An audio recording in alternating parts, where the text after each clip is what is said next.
Hello, everybody. Thank you so much for tuning in today. This is the Bodega Cat Book Club Health Edition, and today we're continuing our reading of Never Be Sick Again by Raymond Francis. Okay, and today we're going to be reading chapter 9. This will be part 1. And let's see if I could find it here. Ah, well, that would help. Okay, chapter 9, The Genetic Pathway. And as a little review, we have the author's theory here. His theory is there's only one disease, cellular malfunction, and there are two causes, which is toxicity or deficiency and toxicity. But there are 6 pathways: nutrition, toxin, psychological, physical, genetic, and medical. And we'll be reading about genetic today.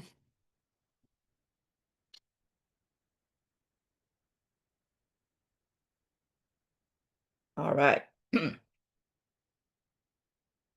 here we go. Genetics may load the gun, but environment pulls the trigger. Pamela Peake, MD, MPH, fight fat after 40. One of the most manipulated terms in conversations about health is the word genetic. Almost weekly in the news, genetic discoveries are announced proclaiming the genetic origins of a myriad of problems, from cancer to compulsive shopping. Scientists usually describe a gene as being associated with a particular disease rather than directly causing it, but the details become distorted and misinterpreted. Many are confused about what genes are and how they work.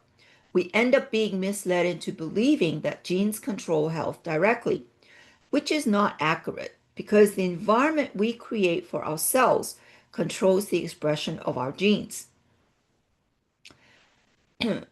Yeah, I think environment plays a big role, but I think also our consciousness plays a big role because we can change that.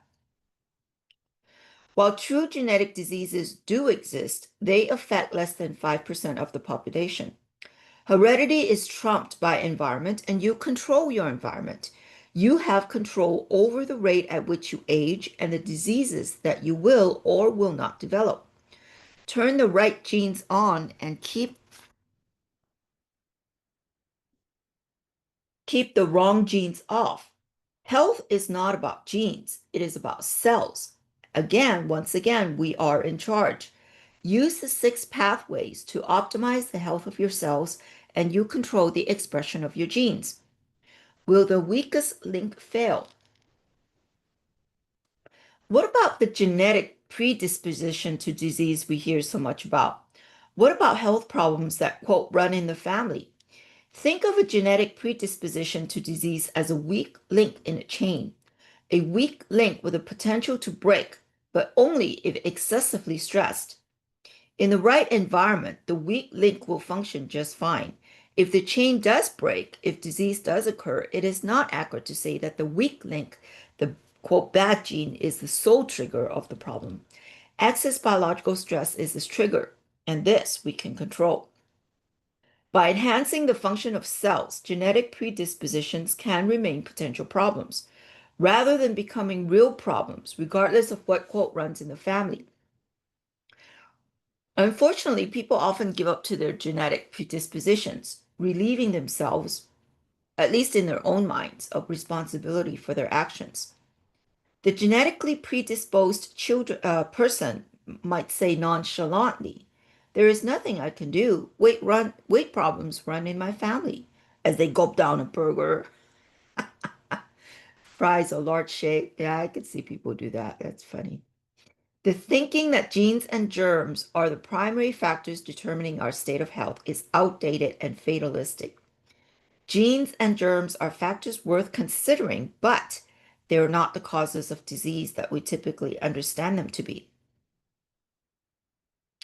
Let us consider genes, what they are, how they work, and what we all can do to put the potential for health back into our own hands, regardless of which genes we have inherited. Nature versus nurture. Genes are the blueprints or plans for life.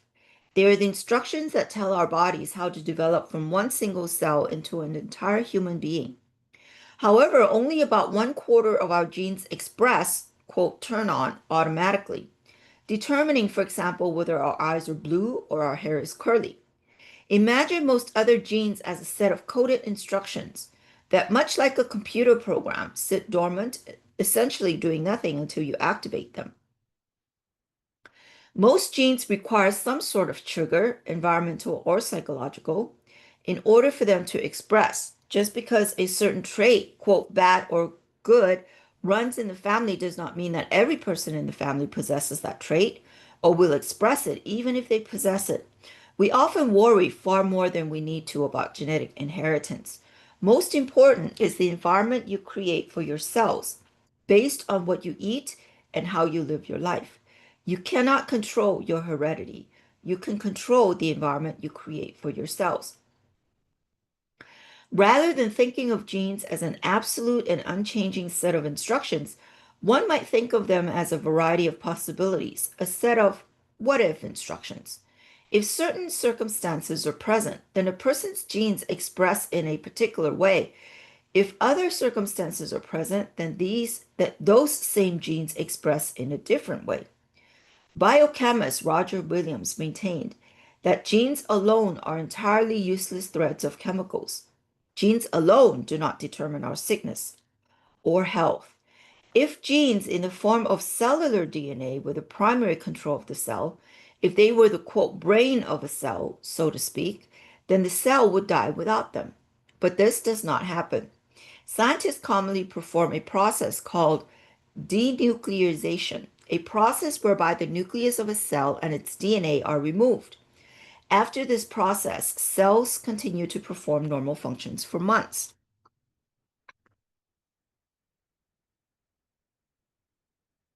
Consider how changes in fat, sorry, consider how changes in diet, lifestyle, and environment over the past 100 years have coincided with massive increases in rates of chronic disease. For example, in 1900, cancer affected only 3% of the US population. Now, about 50% of all men and 40% of all women develop cancer in their lifetime. Our environment has changed so radically that blaming disease increases solely on inherited genes is illogical. Consider how environmental factors can affect genetic expression. Environmental temperature, for example, affects the expression of genes that control the coloration of Himalayan rabbits. These rabbits, accustomed to cold temperatures, usually have black ears, four paws, noses, and tails. But when raised in warm temperatures, they have no black markings at all. Same rabbits, same genes, but different environments, and therefore different expressions of genes. Similarly, plants with the genetic capacity to flower and fruit only do so when a precise set of environmental requirements, such as temperature, sunlight, and moisture, quote, turn on the necessary genes. Quote, disease genes function the same way. When people move from one part of the world to another, adopting the diet and lifestyle habits of the new environment, they also develop the disease conditions common to that new environment. For example, people from countries with low rates of heart disease and cancer, such as Japan, suffer like the rest of our population once they move here, which is the United States. Oh, here is the United States. Okay. Matter of perspective, right? A compelling question in the discussion of heredity is how long you will live, your lifespan. A low-calorie diet is the only thing that consistently has been shown to increase lifespan. Genetic expression causes this to happen. A study in the September 2001 proceedings of the National Academy of Sciences found that a high-calorie diet, the typical American diet, caused changes in genes that reduce the expression of disease protective genes and turned on genes that accelerate the aging process. But the good news is that the study also showed that by taking older animals and putting them on calorie-restricted diets for merely 4 weeks, about half of the gene expressions that were contributing to the aging process reversed. Changing internal cellular environment by reducing calories not only helps prevent the expression of aging genes in the young, it can also slow and even reverse the aging process in the old. As biologist Stephen Rhodes pointed out in his 1997 book Lifelines, much of what goes on in a cell is at least as much a product of the environment in and around the cell as its DNA. This environment is something we create with our diet, toxic exposures, lifestyle, and even with our thoughts, beliefs, and perceptions. Organisms, Rose wrote, are active players in our own fate. Indeed, even mental climate affects, excuse me, having a little burpee here. Mm. Indeed, even mental climate affects the environment we create for our cells and genes. Cells depend on the brain to interpret the environment and to use the nervous system to relay that information, telling the cells what to do. Depending on one's perceptions of the environment, the expression of genes can be greatly affected. For example, the mortality rate goes up during the first year or two after retirement. Why? Does the brain perceive that, quote, life is over, causing the genes to express accordingly? Deepak Chopra, MD, author of many books and a pioneer and leader in mind-body medicine, often says in his lectures, quote, aging is a mistake. He means that we observe others around us aging, so we believe that we too will age. We literally instruct our genes to age us. Could this be one of the reasons that traditionally healthy people like Hunzas live so long? By believing that they would live long, healthy lives, did they actually instruct their genes accordingly? Much evidence indicates that what we believe does affect the function of our cells and the expression of our genes. And just to add a little side note there, sometimes we work in an environment and we see something over and over and over. It doesn't make it true or normal, even though we might think it is. Um, I'll give you an example. I worked at hospice for many years, for over 25 years. And sometimes I do night shifts. So at night, sometimes we don't have a lot to do. So we just sit around and talk. And one night, my coworker and I were just kind of talking. And she said, Christina, just look around us, meaning, the patients that we service. She said, look around us. This is the norm. What she mean by that is that cancer was the norm and people dying was the norm. And because 80% of our patients had cancer, that's why they were there. And then I thought to myself, I said, that doesn't have to be that way. It doesn't have to be that way, right?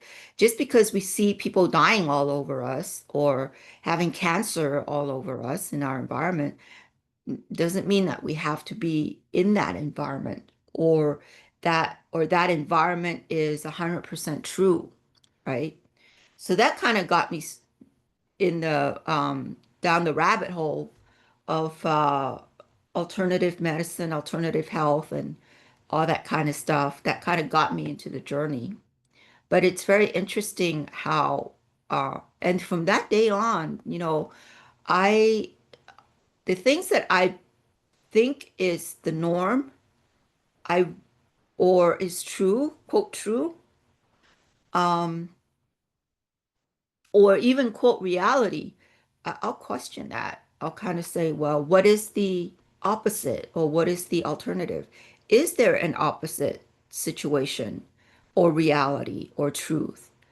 Uh, kind of interesting. Um, that's what critical thinking is. And and also questioning, always questioning your reality, questioning your belief system, which is important.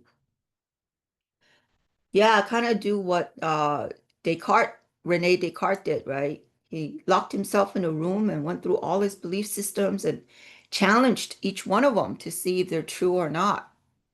Interesting. Hmm. And especially true, we have to do that, especially in this environment where everything is so upside down. You know, uh, lies are truths and truths are lies. And there's everything in between. So we have to really sort through all the confusion and um all the muck, all the mud and muck to try to get to the truth. Even then you have to kind of still uh question, is it the truth? What is the truth? How is it how is it the truth to me, right? Anyways, that was just a little side note that kind of I thought of that little story as I was reading the last section. All right. Intentional damage to your DNA. Modern diet and lifestyle can cause damage to genes different from genetically inherited predispositions. Rather than causing the expression of existing genetic coding, genetic damage involves changes in the coding. A change in genetic coding is known as a mutation, which can occur both through natural causes and man-created damage. One theory of aging is that gene mutations over a lifetime cause gradual loss of function and resilience. The ability of genes to mutate is not all, quote, bad, but rather is an essential part of evolution and of adaptation to changing conditions. The mutations to be concerned about are caused by chemicals and radiation, which can lead to dramatic and unpredictable changes in genetic coding. Genes are crucial plans for creating, repairing, and reproducing an organism. Randomly changing these plans is a bad idea. What would happen if you started making random changes to the blueprints of your house? Doors, windows, walls, and even whole rooms would appear in strange places. So it is with genetic damage. What causes genetic mutation? Ionizing radiation.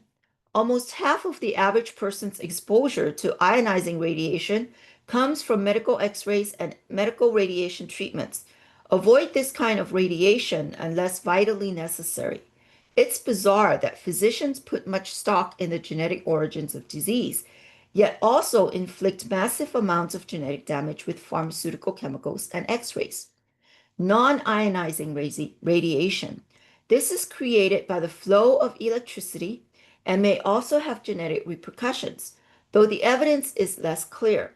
As a general rule, avoid close proximity or prolonged exposure to all types of electric devices. Toxins. These include man-made industrial chemicals, prescription drugs, tobacco, alcohol. Interesting how he include prescription drugs and toxins. That is a pretty accurate analysis, I think. Alcohol and chemical residues in meat and dairy products, such as PCBs and dioxins. In particular, foods that are heated to high temperatures or blackened, such as in barbecuing, contain chemicals capable of causing gene mutations and cancer. When a cell is exposed to toxins or radiation, the cell may die or the genes may be damaged. A mutated gene may permanently alter the way the cell works, often contributing to deficiency, toxicity, and disease. Furthermore, altered cells with mutated genes can replicate, allowing the mutation to propagate throughout more and more cells. The effects of this replication can range from minor to devastating.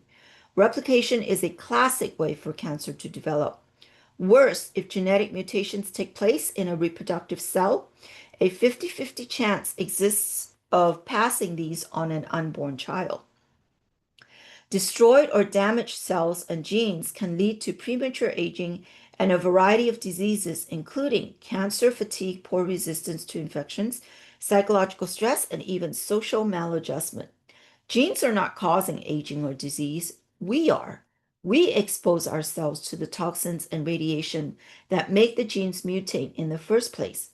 Life in the 21st century is now causing damage to our genes and creating mutations in unprecedented ways and at and at an alarming rate. As scientist Richard Lewontin said in his 1982 book, Human Diversity, because of technology's ventures into ionizing radiation and synthetic chemistry, the human beings of our age, as well as the food chain on which we live, are thought to be undergoing a far higher mutation rate than biology has been accustomed to. Fortunately, under the right circumstances, genetic damage can be repaired. Not only must we avoid damaging our genes in the first place, we must also provide our genes with the materials, nutrients they need in order to repair themselves. Genetically modified foods, risky business. No contemporary discussion on genetics is complete without discussing the powerful genetic technologies in use today, particularly with our foods. With modern genetic technology, what would have seemed miraculous just a generation ago is now possible. However, whether or not these technologies pose a threat to our health is a huge debate. Scientists on both sides constantly argue their points. These technologies present the potential both for great achievement and for catastrophe. Not enough research is available to know what will happen, although the research that is available presents cause for serious concern or even alarm. I recommend against consuming genetically modified foods because I believe these foods may be lower in nutrients, higher in toxins, and present other potential risks as well. Uh, okay. Never before in human evolution has humankind eaten a genetically modified food. Yeah, because genetically modified food uh, is not from nature. It's not from God. Anything from nature um, nourishes us, like the sun, the plants, the fruits, things like that. It nourishes us and gives us strength, gives us life. Genetically modified food is death, if you want to think about it that way. It's not life. And so eating dead stuff gives us death. Eating life stuff gives us life. I hope that makes sense. Uh, okay, let's try that paragraph again. Never before in human evolution has humankind eaten genetically modified food. Only in recent years have we developed the technologies that allow us to create these foods. Now, genetic technologies are being developed and deployed rapidly, with few controls and almost no consideration for long-term circumstances. Sorry, long-term consequences. Most of the food in your supermarket already contains genetically modified components. Yet there is insufficient research, particularly long-term research, to establish the safety of genetically modified foods, and indeed ample reason to believe they may not be safe.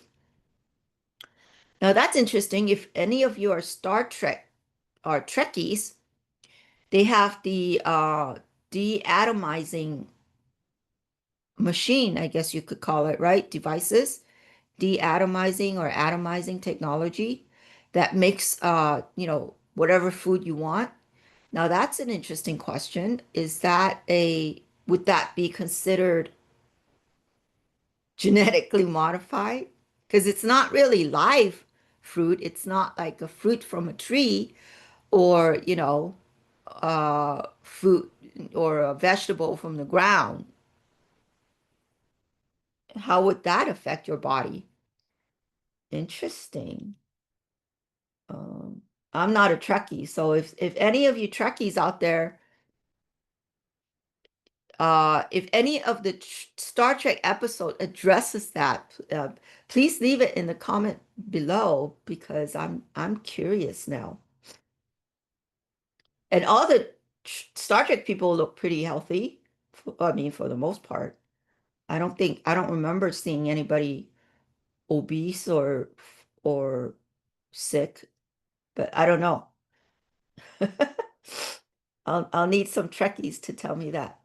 'Cause I haven't seen all the episodes, just bits and pieces of it, which is pretty interesting. If we keep producing and consuming genetically modified foods, we will be unable to prevent genetic contamination from becoming prevalent throughout our entire food supply. If ever these foods are determined unsafe, the damage will be irreversible. Unexpected results from these foods might not become obvious until years after they're introduced, at which point taking it back is too late. Our scientists do their best, but when experimenting with genetics, the potential for unanticipated side effects is almost incalculable. Here is one scenario. Over time, genetically modified organisms interact with their environment, mutate and evolve, and pass on their mutant characteristics to other related and unrelated organisms, including us. This sets off a chain of events throughout the entire ecosystem, jeopardizing life on Earth as we know it. I know this scenario sounds dramatic, but messing with genes and the course of evolution is risky business. And in essence, we're like playing God, right? We think that we're so high and mighty that we can play God and manipulate things, which is a bad idea. Anyways, we'll stop there for now. I hope you enjoyed that. Leave your comments below about some of the things that we read and anything that you've taken out of this book and applied it in your life, what works, what doesn't, any aha moment, epiphanies, you know, share with us there with the community and we'll learn from each other. So anyways, I hope you guys have a great day and a great week, and we'll see you next time. And join us for our other book clubs. And if you have any recommendations for any of our book clubs, let us know. We have a spiritual book club where we read spiritual books, a health book club where we read health books, and a financial book club every Thursday where we read financial books. And we like classic books. So books that have stood the test of time, that contain truth. And yeah. So anyways, I hope you guys have a great day and we will see you next time. Bye bye now.